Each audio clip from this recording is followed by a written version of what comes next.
for coming in today. Judy said don't use the word billionaire. You didn't. You didn't. Unfortunately, we did, because we have to call it like it is. All right, multi-billionaire. Fine. Yeah. There you go. So before we talk about this, I just want to know, did you guys see over the weekend the article on the front page of the New York Times? Do you read the New York Times at all? No. Yes, I do. So passing by a newsstand, you could have Stick seen needles in my eyes. it. You could have seen it. And basically it was talking about how Elon has brought the internet, broadband, satellite to the Amazon in Brazil.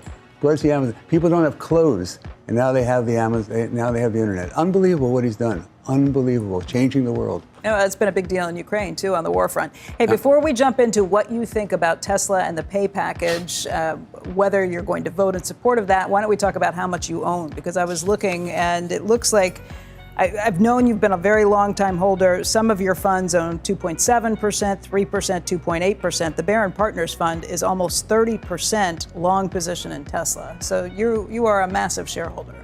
It's also $13 cost. So, you know, so we've owned it since 2014, 2016.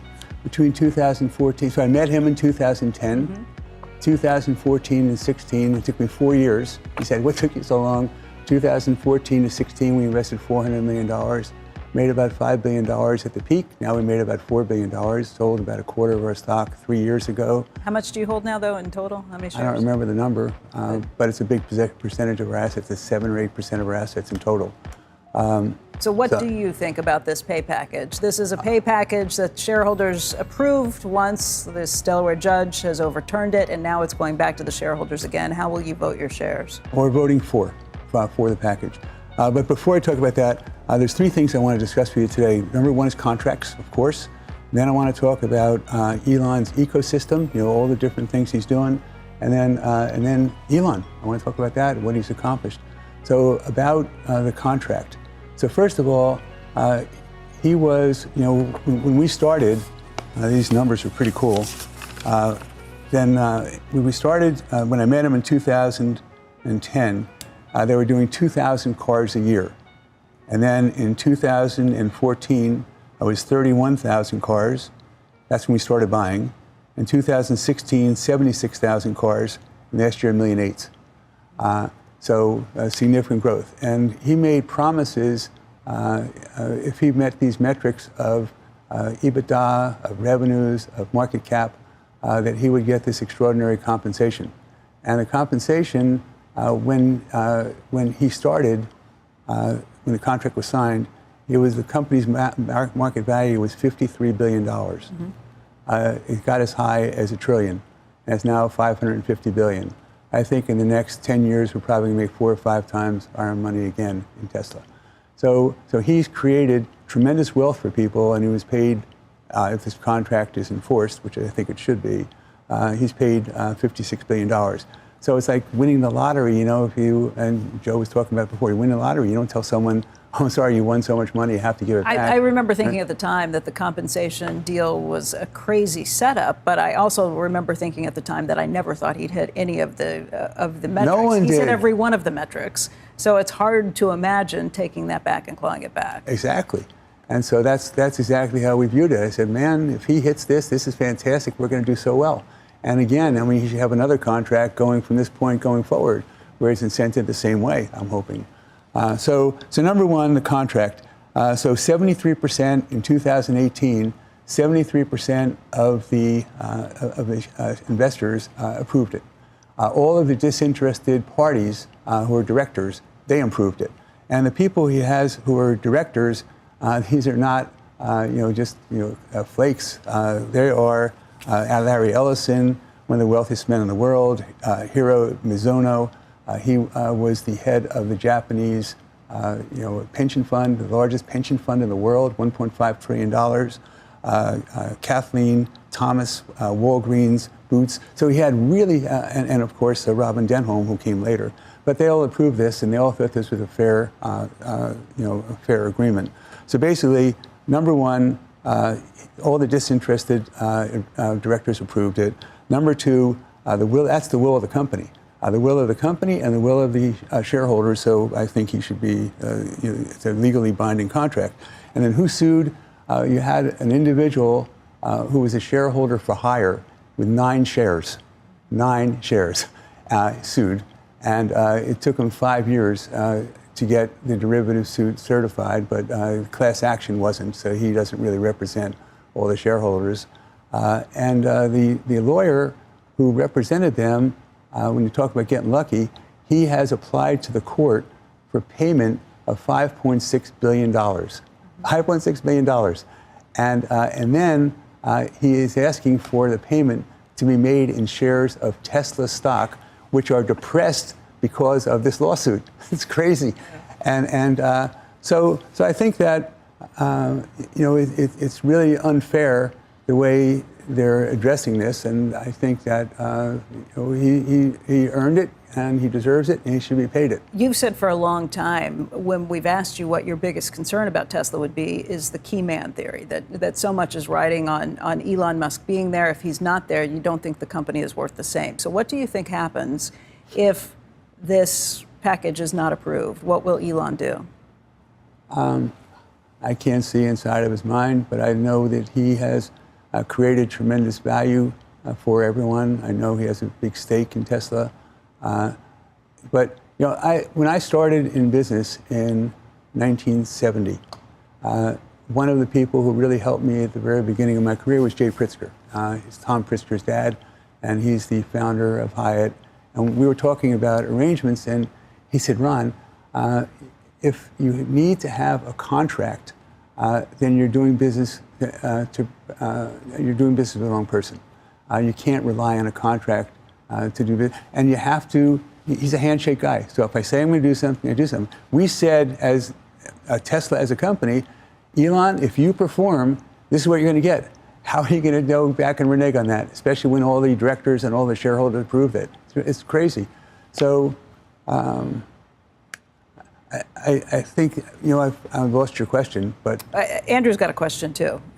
I think. Hey, Ron, as you know, we are in violent agreement together on this. I've always felt from the beginning that this was a big skin in the game arrangement for Elon Musk, and that a contract should be considered a contract. Having said that, I was reading the Wall Street Journal this morning, and they have a Heard on the Street column where they made an argument actually against voting in favor of it.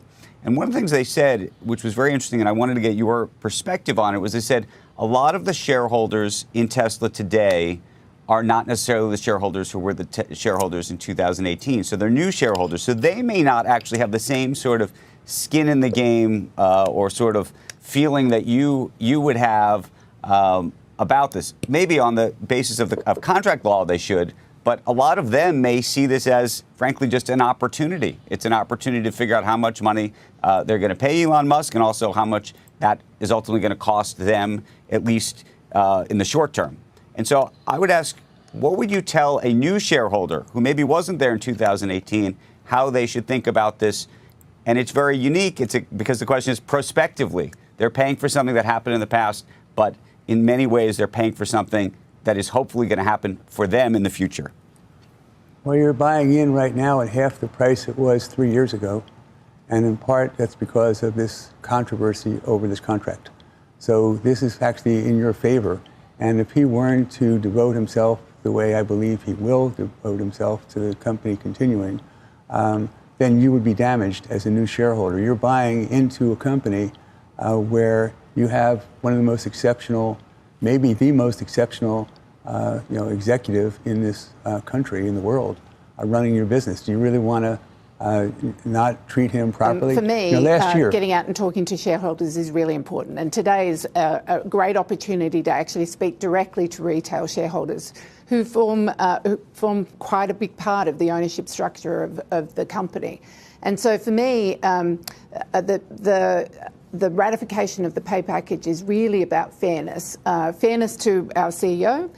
If you look at what's happened at the company over the last 6 years, tremendous value creation. And he's led that. Right. Obviously, the Tesla team has been instrumental in it.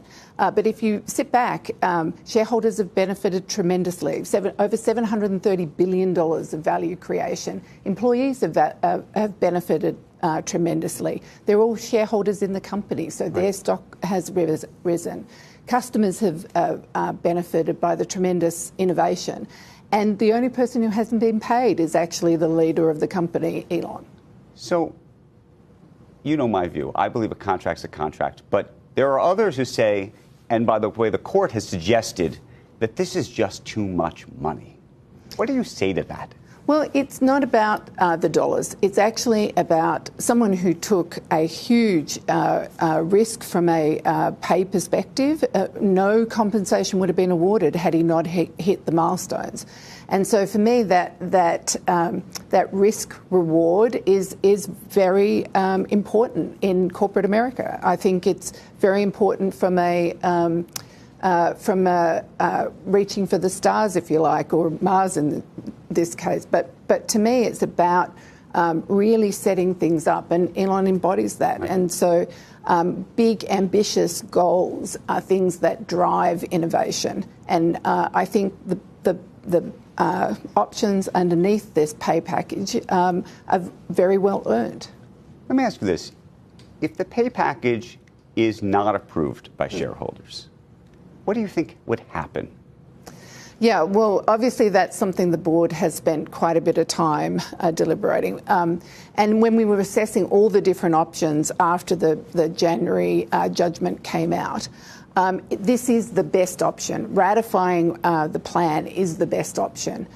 Clearly, if it doesn't pass, then there are other alternatives, but none of them are as good from a shareholder perspective as actually ratifying the plan. People have asked me, well, why didn't you renegotiate? Well, actually, from a legal perspective, ratification is really taking the same plan and putting it back in front of shareholders with all the requisite disclosure that the judge asked for. There are some lawyers who have suggested, even if it is approved by shareholders again, that a court could strike it down and not accept this new ratification, if you will. Well, that is possible. But quite frankly, if you sit back, that's actually quite detrimental from a shareholder primacy perspective, which at the end of the day, that's another reason why we're fighting so hard to get this ratified. Shareholder votes have been pretty sacrosanct from a Delaware law perspective, from a corporate America perspective, from a legal system. And over 73% of the unaffiliated shareholders voted for this plan in 2018. So Elon Musk, the man behind Tesla and SpaceX, pocketed a staggering $6.7 billion in 2020 alone. But this mind-boggling figure is not without its fair share of controversy. Known for his audacious dreams and relentless drive, Musk's career has been nothing short of extraordinary. From electronic payments to electric cars, from solar energy to interstellar travel, his ventures have consistently pushed the boundaries of what's possible. His financial rewards have been equally impressive. For 3 consecutive years, this entrepreneur extraordinaire has claimed the title of the highest paid CEO in the United States. But not everyone is celebrating Musk's financial success. His monumental pay package has ignited a fiery debate, stirring a mix of admiration, envy, and outright indignation. Critics argue that such wealth accumulation is excessive, even for a man of Musk's accomplishments. Supporters, on the other hand, contend that his pay is a fair reflection of the value he has created. The question on everyone's mind is Elon Musk's pay package justifiable? To understand the controversy, it's crucial to trace the timeline of events leading up to it. Let's rewind to the late 90s. Elon Musk was integral in the founding of PayPal, a venture that would eventually bring him significant fortune. The success of PayPal was a stepping stone, leading Musk into the world of electric vehicles and space travel. In the mid-2000s, Musk took charge of Tesla, an ambitious startup keen on revolutionizing the automotive industry. It was a risky move, but Musk's leadership propelled Tesla to the forefront of electric vehicle technology. Around the same time, Musk also founded SpaceX, a private aerospace manufacturer with dreams of making space travel accessible to the masses. Fast forward to the present day. Musk, now the CEO of both Tesla and SpaceX, is the face of innovation and technology. However, his journey wasn't without its share of turbulence. From near bankruptcy to facing criticism for his eccentric behavior on social media, Musk's path was fraught with challenges. Despite these obstacles, his calculated risks paid off, literally. In 2020, Musk received a staggering $6.7 billion in compensation. This made him the highest paid CEO in the United States for 3 consecutive years. Musk's journey has been anything but ordinary, leading to his extraordinary pay package. Now, let's delve into the crux of the controversy surrounding Musk's pay package. At the heart of this controversy lies a stark disparity. In 2020, Musk earned a staggering $6.7 billion, catapulting him to the position of the highest paid CEO in the United States for 3 consecutive years. This figure stands in stark contrast to the average annual wage in the U.S., which hovers around $50,000. The gap is undeniably vast, and this has fueled a firestorm of criticism.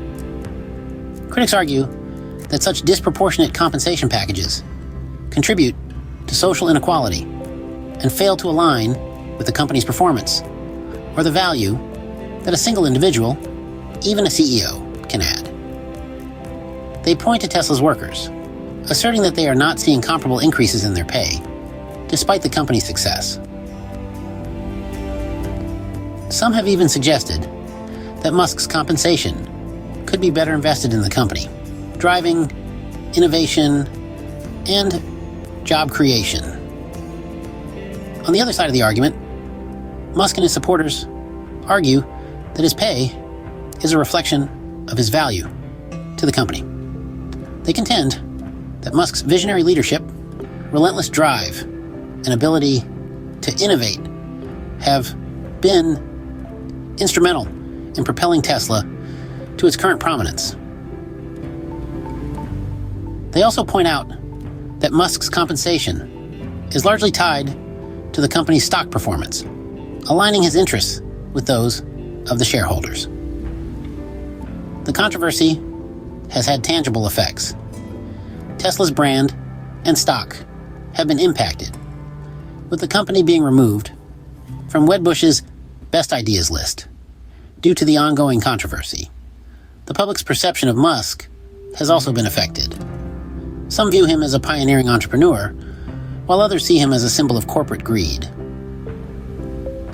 Beyond the corporate sphere, this controversy has sparked a broader conversation about wealth, inequality, and the role of executive pay in society. It has raised questions about how we value individuals and their contributions, and how we distribute the fruits of collective labor. As the debate continues, one thing remains clear.